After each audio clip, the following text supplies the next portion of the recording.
لله ولا يرد من سأله ولا يقطع من وصله ولا يسلب من شكره ولا يكل من توكل عليه.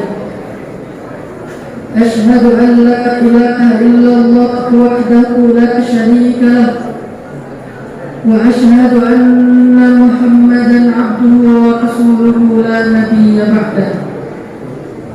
اللهم صل وسلم وبارك على سيدنا ونبينا وشفيعنا ومولانا محمد وعلى آله وأصحابه ومن تبعه إلى يوم القيامة. رب اشرح لي صدري ويسر لي أمري واحلل عقدة من لساني يفقهوا قولي. Yang sama-sama kita hormati dan kita muliakan Ayahanda Bapak Wali Kota Dr. Haji Syarif Pasha yang dirahmati Allah, kemudian Bapak Sekda, dan khususnya guru kita Bapak Ketua MUI Kota Jambi, para alim ulama, dan pastinya semua jamaah anak muda, laki-laki dan perempuan yang malam ini kita hadir bersama-sama di dalam masjid yang mulia ini, Masjid Muhammad Fabian Syahputra. Semoga setiap kebaikan, amal soleh yang kita kerjakan pada malam ini mengalir juga pahala jariahnya kepada Adinda almarhum Muhammad Fabian Syahputra.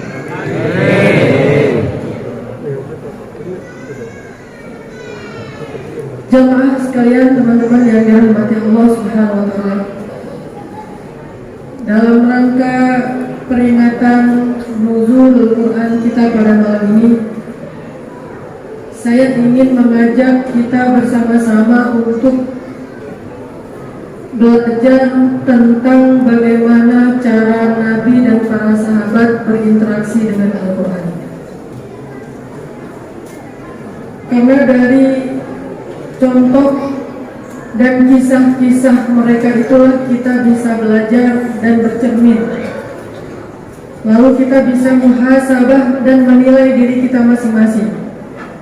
Apakah selama ini kita sudah memberikan hak Al-Quran dengan benar? Apakah selama ini muamalah kita, interaksi kita dengan Al-Quran sudah baik ataupun belum? Malam ini saya ingin mengajak adik-adik sekalian, sahabat-sahabat, teman-teman anak muda Kota Jambi untuk belajar kaifa nata'amal ma'al Quran.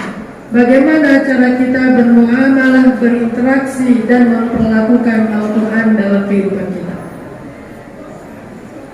Saya akan mengawali dengan satu paragraf ayat di dalam Al-Quran, Surat Al-Isra halaman terakhir, atau Surat Al-Isra ayat 107. Allah Subhanahu wa ta'ala berfirman, Innal ladzina utul ilma min qabli Innal ladzina utul ilma min qablihi idza yutla alaihim yakhruna lil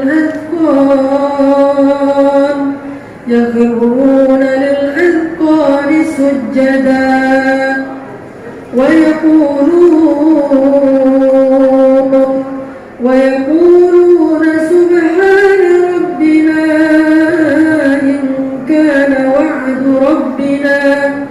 in kana wa'du rabbina lamaf'ula wa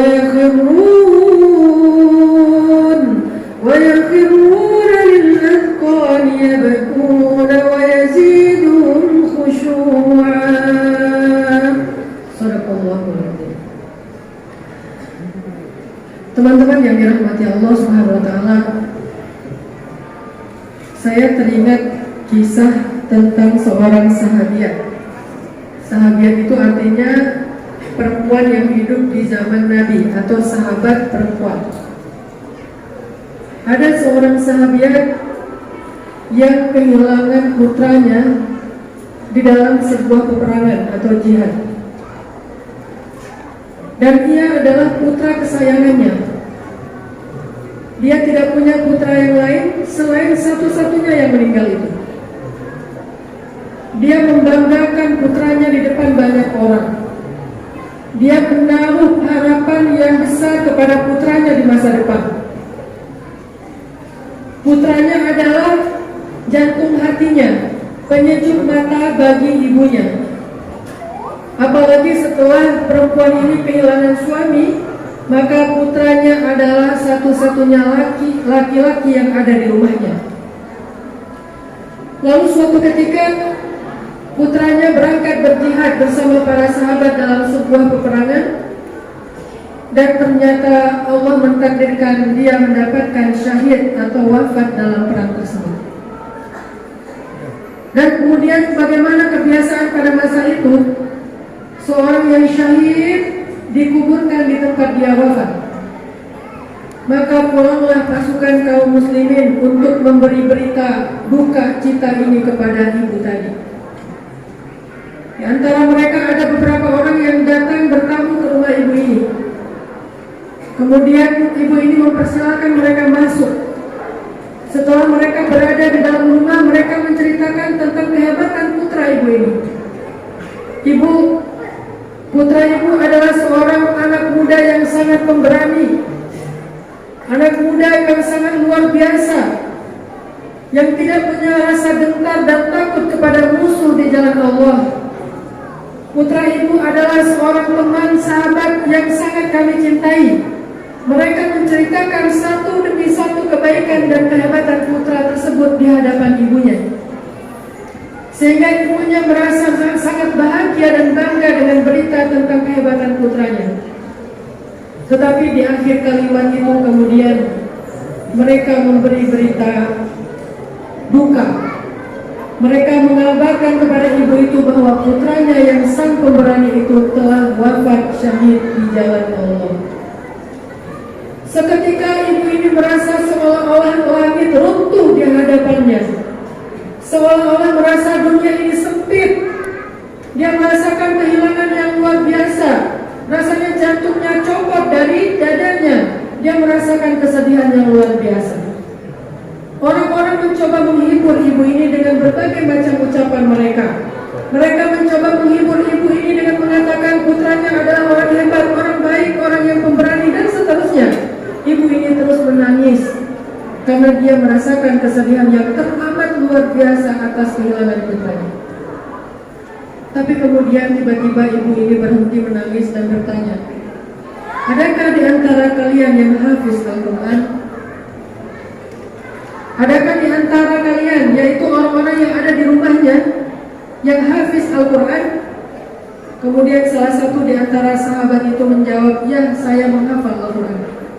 Kemudian ibu ini meminta, jika kalian ingin menghibur saya, jika kalian ingin menenangkan hati saya, jika kalian ingin mengobati rasa sedih saya minta tolong bacakanlah satu ayat untuk saya dari ayat-ayat Al-Quran. Kemudian sahabat yang hafiz Al-Quran ini membacakan satu ayat di dalam surat Al-Baqarah. وَلَنَبْلُوَنَّكُمْ بِشَيْءٍ مِّنَ الْخَوْفِ وَلَنَبْلُوَنَّكُمْ بِشَيْءٍ مِّنَ الْخَوْفِ وَالْجُوعِ وَنَقْصٍ مِّنَ الْأَمْوَالِ وَالْأَنفُسِ وَالثَّمَرَاتِ وَبَشِّرِ الصَّابِرِينَ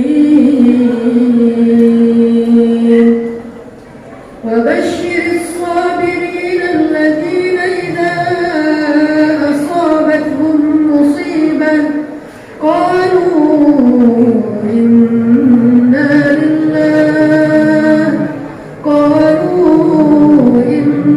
لله وإنا إليه راجعون.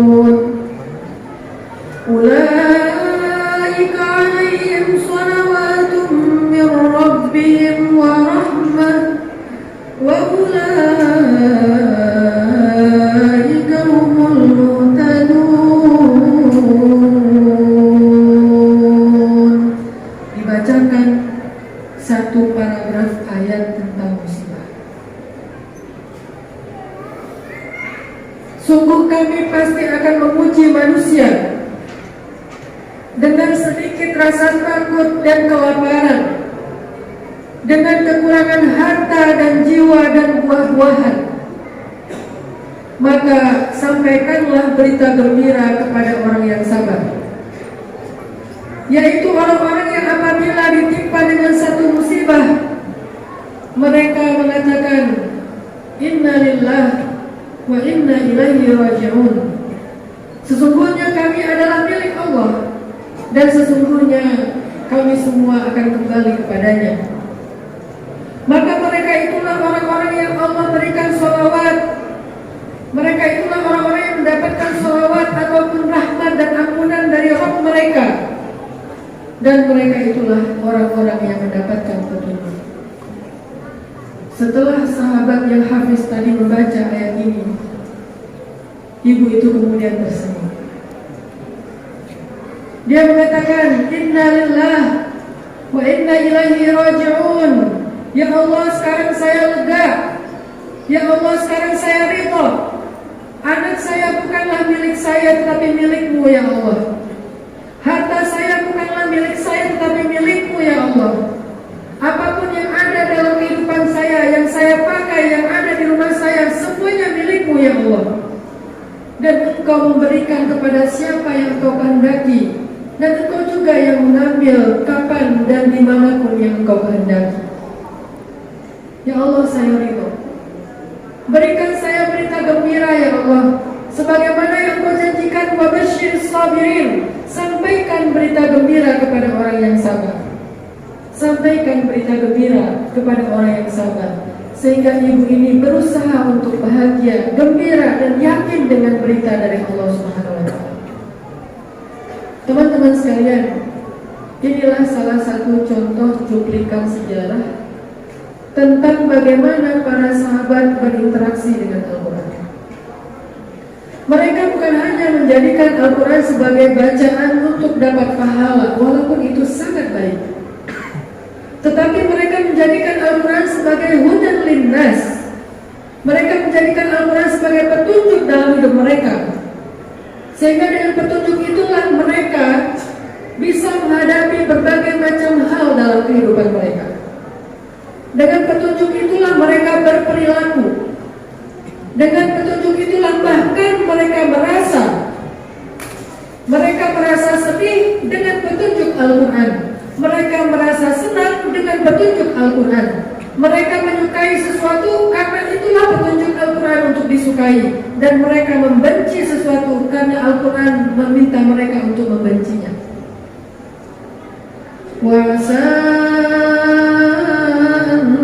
تكرهوا شيئا وهو خير لكم وعسى أن تحبوا شيئا وهو شر لكم والله يعلم وأنتم لا تعلمون.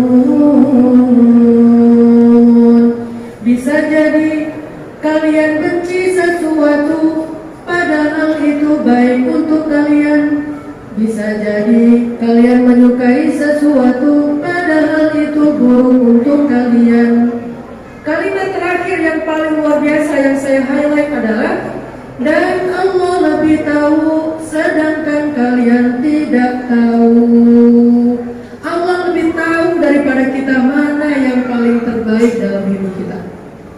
Sehingga orang yang kadang-kadang tidak menerima satu keadaan yang Allah timpakan kepadanya, kadang gak sadar kalau dia merasa lebih mengerti dan lebih tahu daripada Allah.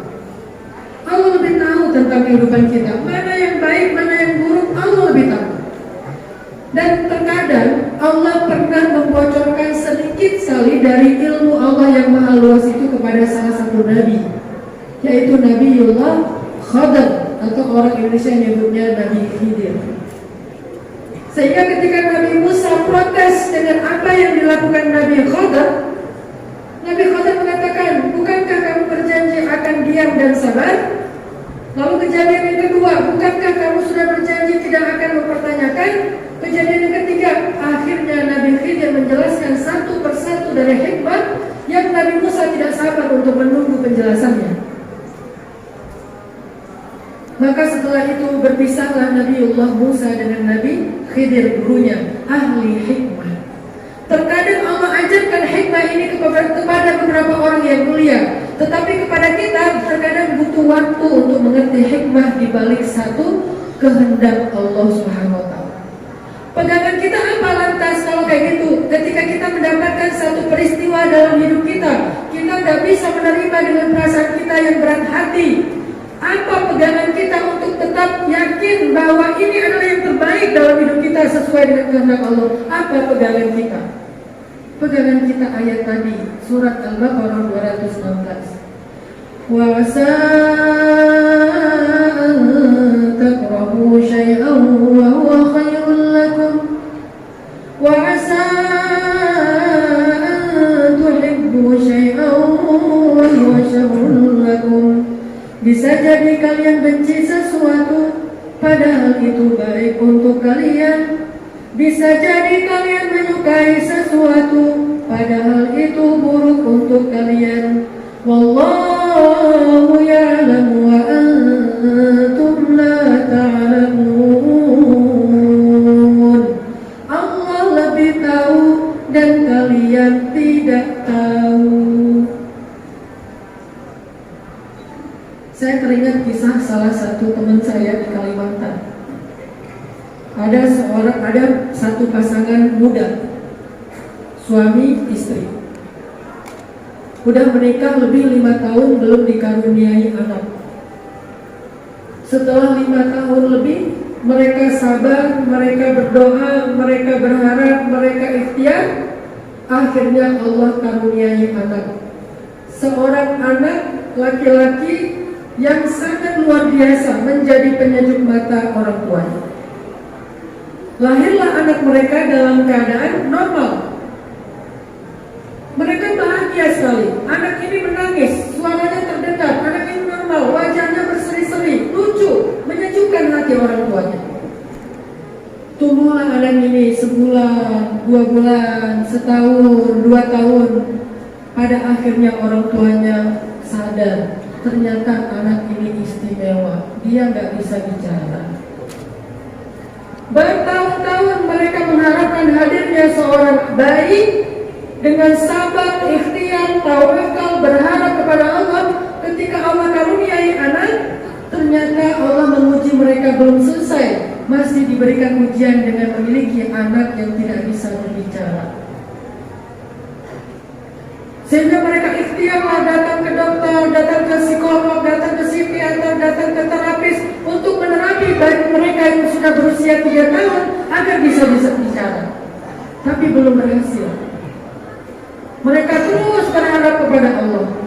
Sampai suatu hari anak ini musibah jatuh dari tangga. Ketika dia jatuh dari tangga, kemudian kepalanya berdarah, kepalanya bocor, dibawa lari ke rumah sakit oleh orang tuanya. Langsung masuk ICU, dirawat di rumah sakit karena dia mengalami pendarahan di otaknya. Pengobatannya mahal, sedangkan orang tuanya bukanlah orang yang mampu. Mulai mikir lagi, beban baru, bagaimana membiayai rumah sakit untuk anak mereka yang sedang dirawat. Ditambah lagi dengan rasa beban sedih karena anak yang lagi dengan ini mereka jadi sebagai anak mereka ternyata belum sembuh dari keistimewaan yang tidak bisa bicara, malah jatuh dari tangga dan mengalami pendarahan otak. Luar biasa ujian mereka berdua. Lalu seorang ustaz memberi mereka nasihat, ibu jangan cuma nangis, banyakin sholawat dan doa. Ya Ustaz, insya Allah saya selalu berdoa. Dari sejak awal saya mengharapkan adanya anak, saya berdoa. Ketika tahu anak saya kurang normal, saya berdoa lagi. Bahkan sekarang anak saya bukan hanya kurang normal, jatuh dan mengalami pendarahan di kepalanya. Saya juga berdoa, Ustaz, saya tidak akan berhenti berdoa. Sedangkan suaminya terus mencari uang pinjaman agar bisa menebus biaya rumah sakit. Selang seminggu dalam proses pengobatan, ditunggui oleh ayah dan ibunya. Suatu malam setelah selesai ayah dan ibunya sholat tahajud, mereka duduk di sebelah anaknya, membelai kepala anaknya. Tiba-tiba anak itu membuka matanya. Untuk pertama kali dia membuka matanya setelah sepekan dirawat. Ternyata anaknya sadar. Seketika itu juga saat anaknya sadar, ayahnya langsung menelpon Ustaz tadi. Ustaz kesini ke rumah sakit, Ustaz ke rumah sakit. Ustaznya panik, dikira anaknya wafat, dikira ada apa-apa dengan anaknya. Ustaznya datang ke rumah sakit, sampai di rumah sakit, ada apa bapak, ada apa ibu? Ustaz anak saya sudah sadar, alhamdulillah. Tapi kenapa heboh banget dalam hati Ustaznya? Ternyata tahu nggak teman-teman apa yang membuat bapak dan ibu ini heboh? Seketika saat anak ini membuka matanya, anak ini bisa memanggil ayah dan ibu. Dan sejak saat itu, anak ini terus bisa berkembang secara psikisnya dan kemampuan berbicaranya. Kemudian tidak lama setelah itu anak ini menjadi anak yang normal dan bisa bicara. Ternyata Allah Subhanahu wa Ta'ala punya cara yang unik untuk memberikan kejutan kepada kita. Yang tadinya sesuatu dianggap buruk, tidak disukai, apa? Anaknya jatuh dari tangga, dianggap sebagai musibah besar. Ternyata itu cara Allah untuk menyembuhkan dia dengan adanya pendarahan di otaknya. Lalu setelahnya anak ini kembali sembuh dan setelahnya dia bisa berbicara dengan normal seperti anak pada masa usianya. Inilah hikmah Allah. Wasa takrahu syai'an wa huwa khairul lakum. Bisa jadi kalian benci sesuatu, kalian gak suka sesuatu, kalian menolak sesuatu, padahal itu baik untuk kalian. Saya juga teringat dengan kisah teman saya di Padang. Saya banyak mendengar kisah-kisah yang penuh hikmah. Teman saya di Padang, seorang pengusaha di Tanah Abang, Jakarta. Aslinya orang Padang, pernah umroh bareng dengan saya. Dia cerita dalam perjalanan itu tentang kisah hidupnya.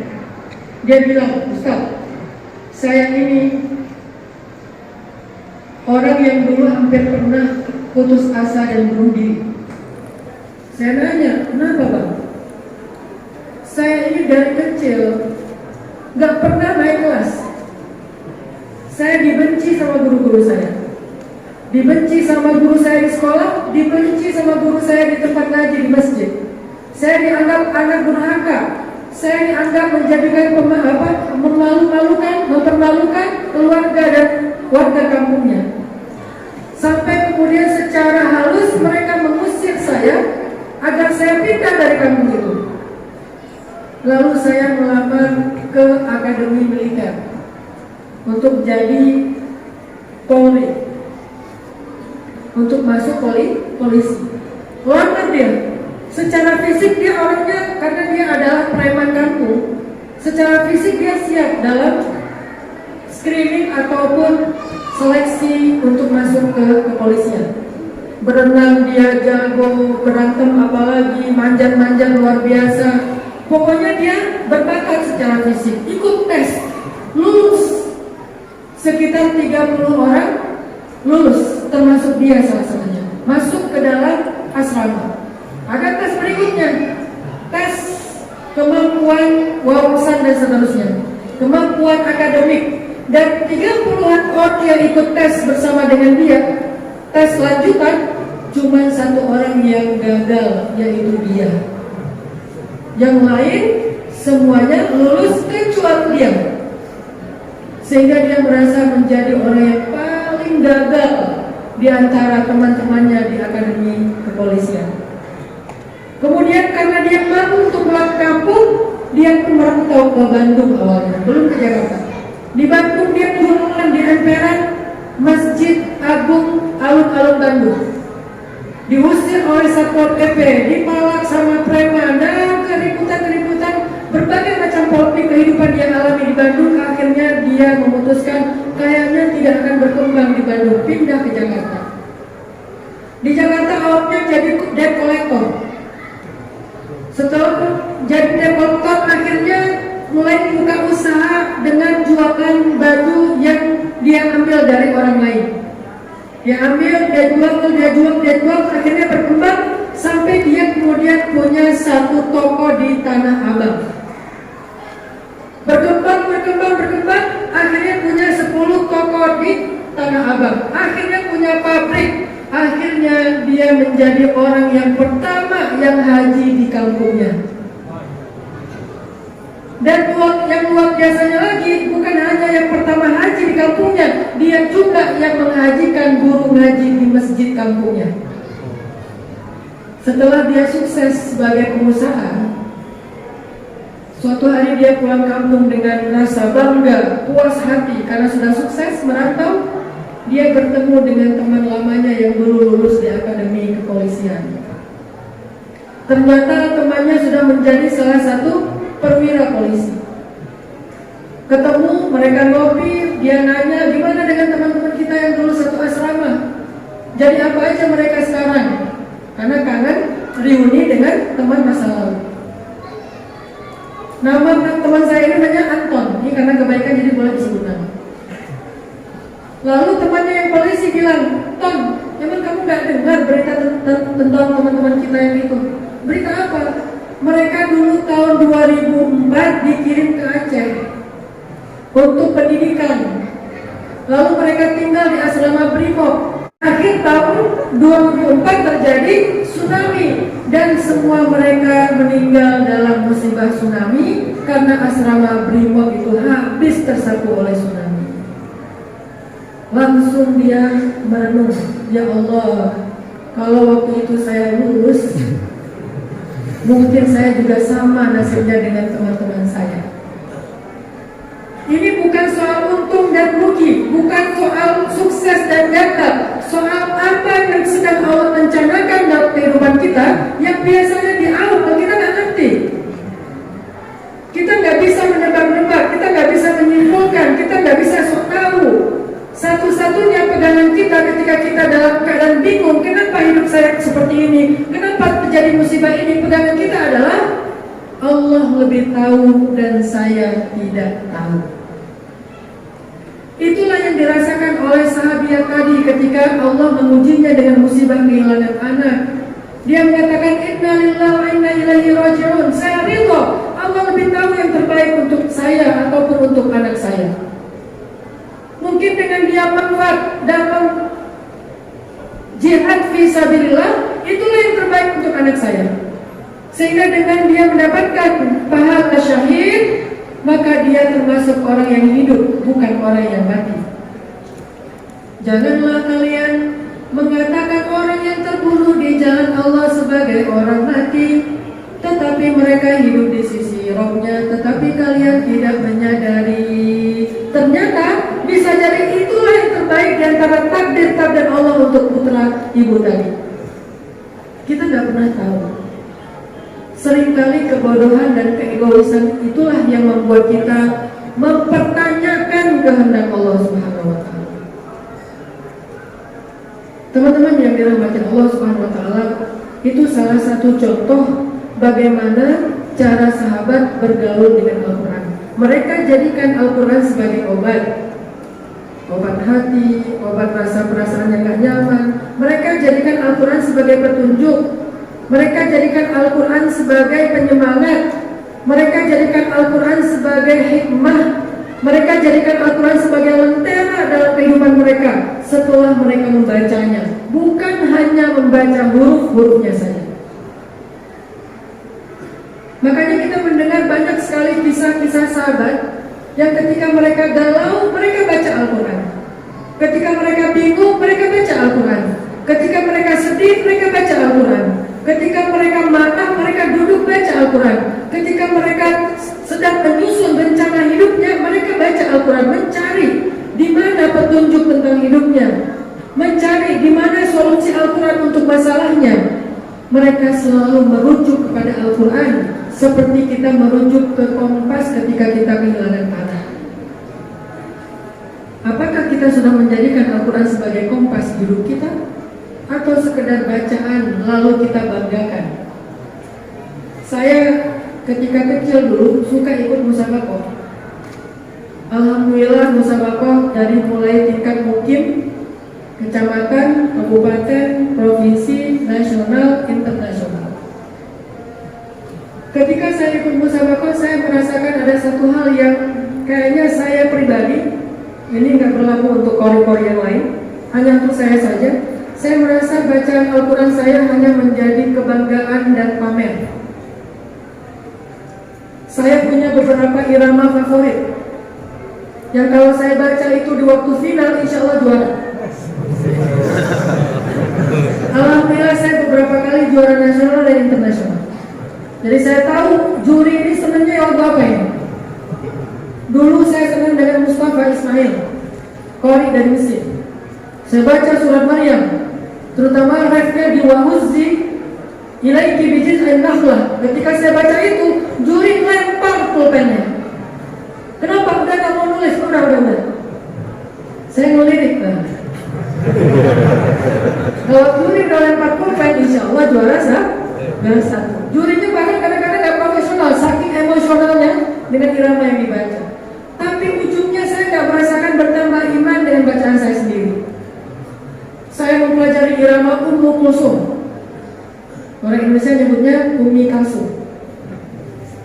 Datang ke Mesir, waktu kuliah di Mesir, angkatan tahun pertama saya keliling di Husain itu. Di Husain kan banyak toko-toko jualan kaset. Kaset ngaji, Mutawalli, kemudian Al-Ghawwas, kemudian Nu'ainah dan seterusnya. Siddiq Al-Minshawi, Abdul Basir Abdul Somad. Saya cari di toko kaset Qori. Ketika saya masuk sana, saya nanya, saya mau beli kaset Ummu Kulsum. Kaget penjualnya. Astagfirullah, kata dia.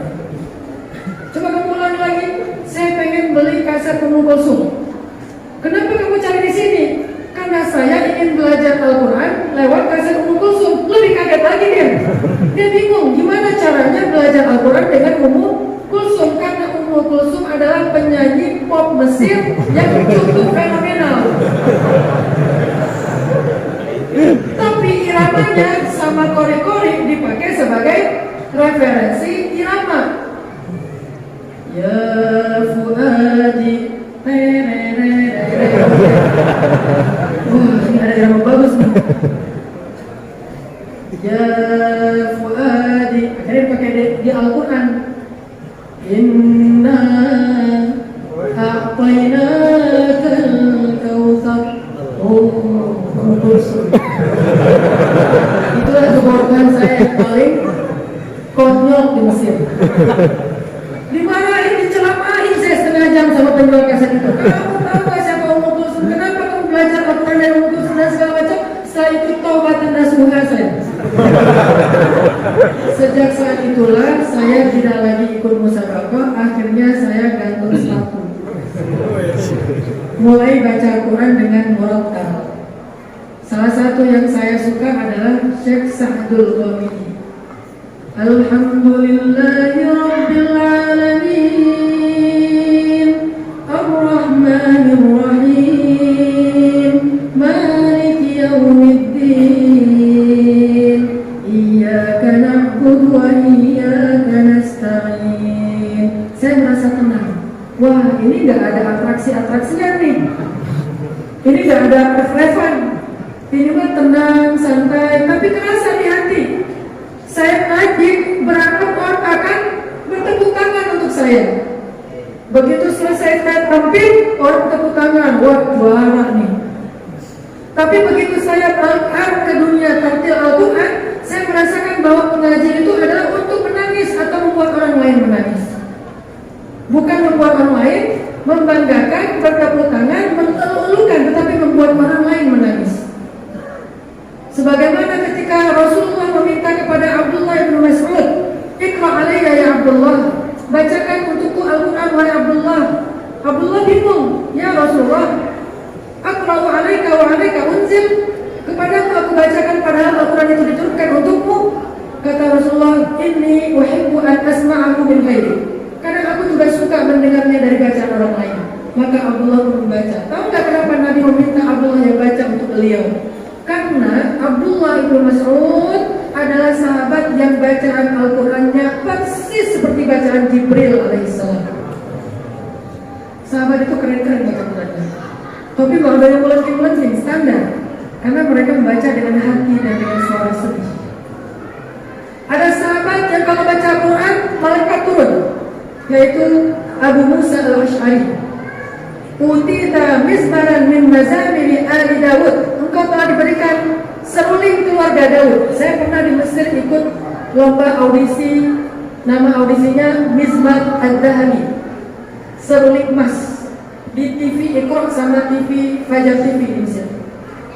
Saya ikut, hitung-hitung cari pengalaman, nggak pede sebenarnya. Karena yang ikut itu adalah hafiz-hafiz anak Azhar yang keren-keren, hafalannya keren, bacaannya keren. Ada lebih dari 100 yang ikut audisi waktu itu. Saya ikut, coba-coba, alhamdulillah dari sekian ratus yang ikut audisi dipilih 10 orang, saya masuk 10. Dari 10 itu dijanjikan akan dapat acara di TV Fajar TV dan Iqra TV 1 orang, saya masuk 1 orang. Dikasih 20 episode. Akhirnya di situ saya belajar dengan Syekh Abdul Hakim, salah satu ulama qiraat di Mesir dan cukup senior, dari guru saya Syekh Tariq Faris. Akhirnya kita belajar. Saya jadi dapat satu pelajaran yang sangat berharga ketika saya ikut audisi itu apa? Tahu nggak apa yang membuat saya menang? Alhamdulillah kepilih dari sekian ratus orang, saya kepilih. Tahu nggak apa rahasianya? Bukan karena saya yang paling bagus bacaannya, bukan karena suara saya paling merdu, tapi saya paling sedih membacanya. Kok paling sedih Ustaz? Karena sedang galau waktu itu. Karena saya bacaannya paling sedih, lagi galau. Ustaz, di sini ada sahabat saya Ustaz Mukhlis yang kalian tahu rahasia kegalauan saya. Kalau mau tahu rahasia saya, kalian duduk aja sama beliau satu malam, kebongkar tuh. Kenapa Ustaz Hanan galau? Terus karena saya lagi galau, lagi sedih, akhirnya bacaan saya ke bawah sedih. Bukan iramanya keren, masih banyak yang lebih bagus iramanya. Kemudian Syekh Abdul Hakim mengatakan, dulu ada sahabat yang bertanya kepada Abdullah bin Abbas, saya nggak bisa mengucapkan huruf roh. Kayak orang Indonesia nggak bisa bilang saya nggak bisa mengucapkan huruf roh. Bagaimana saya akan menyempurnakan bacaan Al-Quran ya Abdullah? Kata Abdullah bin Abbas, orang yang paling baik bacaan Al-Quran bukan yang paling fasih mengucapkan huruf roh. Walaupun membaca dengan fasih itu adalah sebuah kewajiban, tetapi kalau ada halangan karena dia memang tidak bisa mengucapkan huruf roh, la tahzan. Karena yang paling baik dalam membaca Al-Quran adalah yang paling sedih dan menyentuh ke dalam hatinya. Sehingga akhirnya saya mulai menetapkan hati, kalau saya jadi imam, saya ingin membuat makmum saya menangis. Makanya saya sebetulnya aslinya nih bawel banget soal sound. Tadi aja saya sabar-sabarin nih soundnya. Biasanya saya paling bawel, saya bawa tim khusus untuk sound. Cuman karena ini dadakan, saya nggak bawa tim yang khusus ngurusin mic, mixer, ngurusin sound system, ngurusin mic. Supaya, kenapa? Bukan mau gaya-gaya kayak artis, supaya makmum mendapatkan kenyamanan dari bacaan imam. Dan saya melihat di Indonesia banyak banget masjid yang bangunannya bagus, tetapi sound systemnya mereka irit. Nah sekarang kita revolusi nih, sound system di masjid kita ini yang sangat indah harus lebih keren lagi, sehingga insya Allah ketika imam mengimami sholat itu semua bangunan bagus penting, lantai bagus penting, mimbar bagus penting. Ada satu lagi yang dilupakan orang Indonesia, sound yang bagus. Gereja itu sound paling murah mereka itu untuk instalasi soundnya 1 miliar.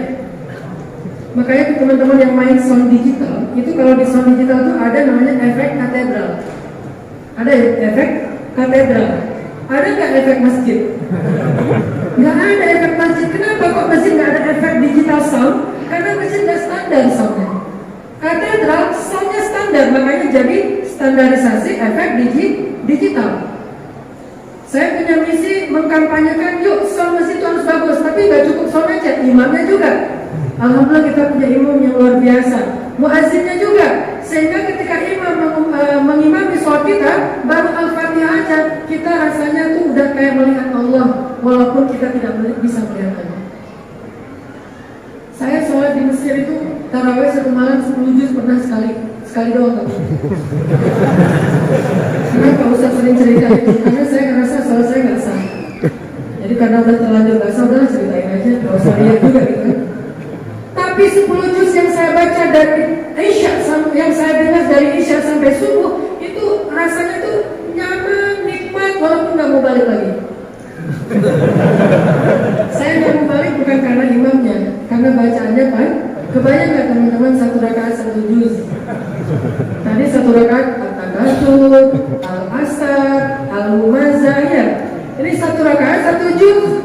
Rukunya kayak bacaan 1 rakaat, sujudnya kayak 1 rakaat. Kebayang nggak 2 rakaat itu 2 jam? Beres 2 rakaat, istirahatnya setengah jam. Ada yang makan buah, ada yang makan bubur, ada yang molen-molen, ada yang pulang dulu ke rumah nggak balik-balik. Itu ada di salah satu masjid besar di daerah Sayyidah Zainab. Saya diajak ke masjid itu, di-prank sama guru saya Syekh Farid dari sini. Anaknya ikut. Iya Syekh. Wah ternyata sholatnya panjang banget. Hampir gak sempat makan sahur. Udah gelisah. Saya tuh berdirinya udah gini. Mau pura-pura batal wudu gimana gitu ya? Batal. Pokoknya sengsara banget. Tapi bacaan imamnya luar biasa.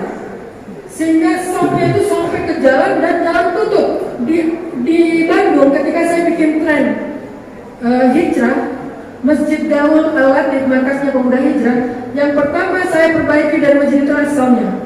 Kenapa? Kalau orang konser, soundnya tuh mahal banget ya. Tomorrowland tuh kalau konser tuh gimana? Tomorrowland begitu si Alan Walker keluar tuh, ting ting ting ting, wah langsung pada gila. Padahal baru ting ting tuh. Belum keluar lagi DJ yang lain, DJ Smack, DJ A, B, C, Z, banyak. Kenapa untuk kebatilan Tomorrowland mereka invest di sound system yang begitu dahsyat? Kenapa? Karena mereka tahu efek dari sound itu akan sangat berpengaruh kepada penonton. Nah, kita punya konser, namanya konser langit.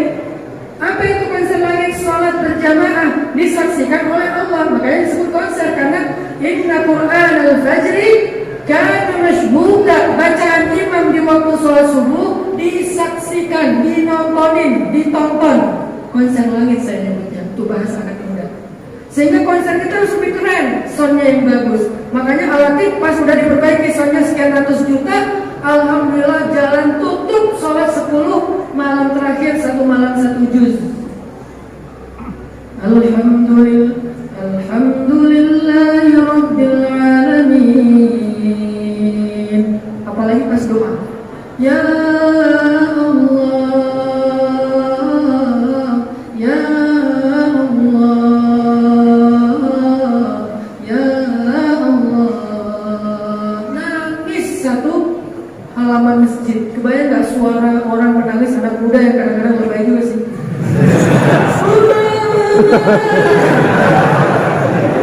Luar biasa semangatnya. Sampai saya harus mengumumkan kalau di luar sholat bolehlah kalian menangis dengan meraung-raung. Di dalam sholat kalau boleh ditahan. Jangan sampai suara imam kalah dengan suara kalian. Imam itu dirasakan di masjid Daulnya pemuda hijrah di Bandung. Tapi yang bikin saya bahagia itu jalan tutup. Berapa jamaahnya sholat 10 malam terakhir? 15.000. 15.000 itu siapa? Tatoan. Masih ditindik. Di sini, di sini. Tapi doanya lebih kenceng daripada yang jubahan. Mungkin yang jubahan merasa gak punya dosa. Sementara yang tatoan merasa banyak dosa. Jadi belum apa-apa baru ya Allah. Luar biasa semangat anak muda di Bandung. Nah, saya pengen ini ada di banyak kota, khususnya di Jambi. Kita punya masjid yang sangat indah. Namanya juga nama seorang anak muda yang luar biasa, solih. Sehingga saya berharap mudah-mudahan kalau Bapak Wali mengizinkan, ini harus jadi masjid gaulnya Jambi. Sehingga anak muda nongkrong di sini. Arti nongkrong bermajlis. Saya nggak suka pakai bahasa umum, saya pakai bahasanya anak muda nongkrong. Dan biar masjid ini youth friendly, ada beberapa syarat untuk menjadikan masjid itu youth friendly. 1, banyakin colokan listrik. Kenapa kafe itu lebih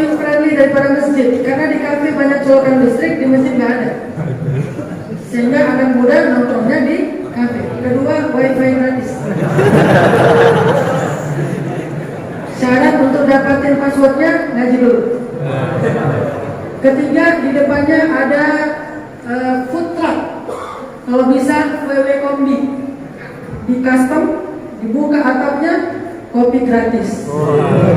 Kerjasama dengan kafe-kafe, dan kita melakukan itu. Ini bukan sekedar wacana, ini sudah kita lakukan. Kerjasama dengan kafe-kafe yang ada di sekitar masjid, mereka giliran dalam satu pekan sekali ngasih sekian gelas kopi gratis di waktu antara maghrib sampai isya atau isya sampai jam 9 malam. Mereka kasih, kalau ada 7 kafe berarti udah full, setiap malam ada kopi gratis. Bisa kopinya kopi susu, bisa kopi hitam, bisa kopi tubruk, bisa macam-macam, americano, bahkan Vietnam trip, bahkan mungkin dari Jambi ada kopi khusus juga. Kasih di depan masjid, maka nanti siapapun yang mau minum kopi gratis ngaji di masjid, nongkrong di masjid. Boleh free flow. Mau berapa gelas? Insya Allah sih kalau kopi nggak akan lebih dari 2 gelas. Walaupun jumlahnya free flow, bebas mau berapa gelas. Mereka bisa minum lagi sambil mereka belajar, mereka diskusi. Masjid youth friendly. Balik lagi ke cerita tadi. Nah, ketika saya jadi imam, saya mikirin gimana makmum mendapatkan suara yang nyaman untuk mereka dengar. Saya bacakan surat-surat favorit mereka. Apa salah satu album favorit saya? Ar-Rahman. Kalau udah Ar-Rahman, biasanya anak muda lebih berasa. Habis Ar-Rahman, Al-Waqi'ah atau Al-Qiyamah, tentang kematian. Kalla idza balagatit taraqi wa qila man raqa. Ketika ayat itu dibaca, semua orang akan merasakan kenyamanan. Saya pernah di masjid sholat Jumat baca surat Al-Qiyamah. Beres sholat, ada yang datang ke saya dan gini, Ustaz baca surat apa sih tadi? Kok saya nangis? Udah bertahun-tahun saya sholat gak pernah nangis, baru kali ini saya nangis. Ustaz baca surat apa? Surat tentang kematian. Oh pantesan. Tapi kan dia gak ngerti terjemahannya. Bagaimana saya memahamkan makmum yang tidak mengerti terjemahan dari ayat yang saya baca dengan irama dan nada? Kalau iramanya sedih, berarti ini lagi ngomongin tentang neraka, kekufuran, kematian. Ada tekniknya itu. Tapi tujuannya bukan untuk dipuji atau dielulukan, tapi tujuannya untuk mereka supaya khusyuk. Walaupun kadang-kadang kepancing sih. Kepancingnya gimana? Dulu kan saya nggak pakai peci ya. Buat teman-teman yang melihat saya dulu kan pakai apa? Kupluk ya.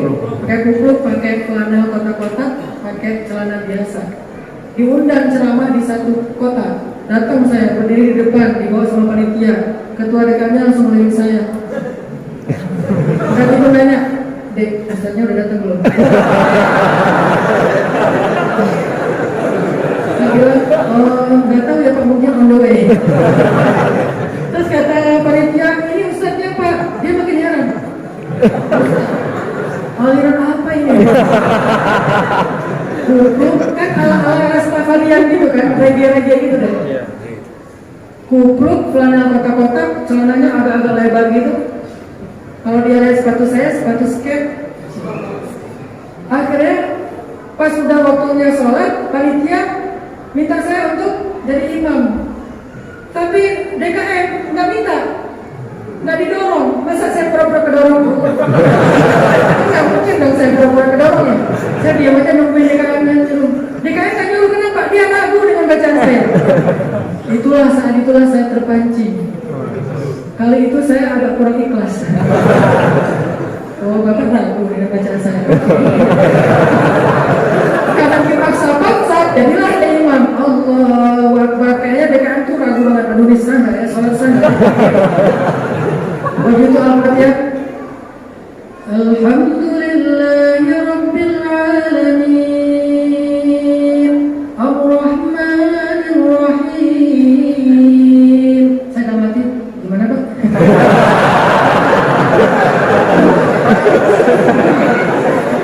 Itu keluar apa sifat buruknya ya. Fitnah itu. Akhirnya beres. Itu saya pengen dengar aja dia bilang aminnya seberapa semangat. Masya Allah, ternyata aminnya semangat banget si Bapak. Amin. Oh, alhamdulillah berarti udah keterima. Beres itu Ar-Rahman, Al-Qiyamah, Al-Waqi'ah. Beres setelah selesai itu langsung salaman, Ustaz makasih ya, alhamdulillah hari ini nyaman banget sholatnya. Makanya don't judge the book by its cover. Tapi lama-lama capek juga diremehin terus. Baru saya ganti deh, saya sekarang pakai sarung, pakai baju putih koko, pakai peci biar bilang Ustaz. Kalau nggak dibilang Ustaz. Intinya teman-teman, para sahabat itu kalau baca Al-Quran itu bukan sekedar hurufnya. Mereka mencoba memahami maknanya, mengulang-ulang ayat yang berkesan, karena itu sunnah Nabi, diulang-ulang ayat yang berkesan. Sayyidah Aisyah ketika menemukan ayat yang berkesan diulang-ulang. Salah satu kisahnya ketika Sayyidah Aisyah membaca surah At-Tur, dia mengulang ayat Famanallahu alaina wa waqana adabas samum. Nangis. Udah beres nangis beberapa detik, baca lagi Famanallahu alaina wa waqana adabas samum. Nangis lagi. Berapa lama saya akan mengulang ayat yang sama dan di habis subuh sampai selesai duha. Satu ayat. Famanallahu alaina wa waqana adabas samum. Diam, merenungkan, tadabbur, nangis lagi, ulang lagi, nangis lagi, ulang lagi. Gitu cara mereka baca Al-Quran. Boleh kita bikin target satu hari satu juz, tapi bikin satu target lagi selain itu. Harus ada yang kita tadabburi setiap hari walaupun satu ayat. Dan ayat itu kalau perlu kita baca nanti ketika tahajud. Lalu kita ulang-ulang sampai kita benar-benar mendalami ayat tersebut. Saya sering kayak gitu dan ternyata itu dapat banget, nyaman banget, khusyuk banget. Mudah-mudahan gambaran ringkas tentang bagaimana sahabat bergaul dengan Al-Quran ini bisa menjadi inspirasi buat teman-teman semuanya. Intinya adalah yuk kita jadikan Al-Quran bukan sekedar bacaan, walaupun pastinya bacaan Al-Quran nggak mungkin sia-sia, banyak pahala. Tapi lebih dari itu adalah yuk kita jadikan Al-Quran sebagai lentera dan petunjuk dalam hidup kita. Sehingga dengan demikian dia akan menjadi obat, akan menjadi rohah, menjadi penenang, jadi healing buat kita ketika kita dalam keadaan tertekan. Itu aja yang bisa saya sampaikan. Dan sekali lagi yuk sama-sama kita kirimkan Al-Fatihah kita untuk Adinda Muhammad Fabian Syahputra yang dengan orang tuanya menamakan masjid ini berharap menjadi pahala jariah dari setiap kebaikan. Jadi masjid ini kalau kita ingin berkah berarti harus makmur terus, setiap hari jamaahnya nggak boleh cuma satu soft, harus full. Insya Allah dengan demikian almarhum juga mendapatkan pahala yang terus mengalir yang luar biasa dahsyatnya dan pastinya buat kita semuanya. Al-Hadin niyah wa kulli niyatin shalihah. Al-Fatihah. A'udzubillahi minasyaitonir. Sekian, barakallahu li wa lakum. Wassalamualaikum warahmatullahi wabarakatuh. Waalaikumsalam warahmatullahi wabarakatuh. Demikian tadi. Selamat Ustaz.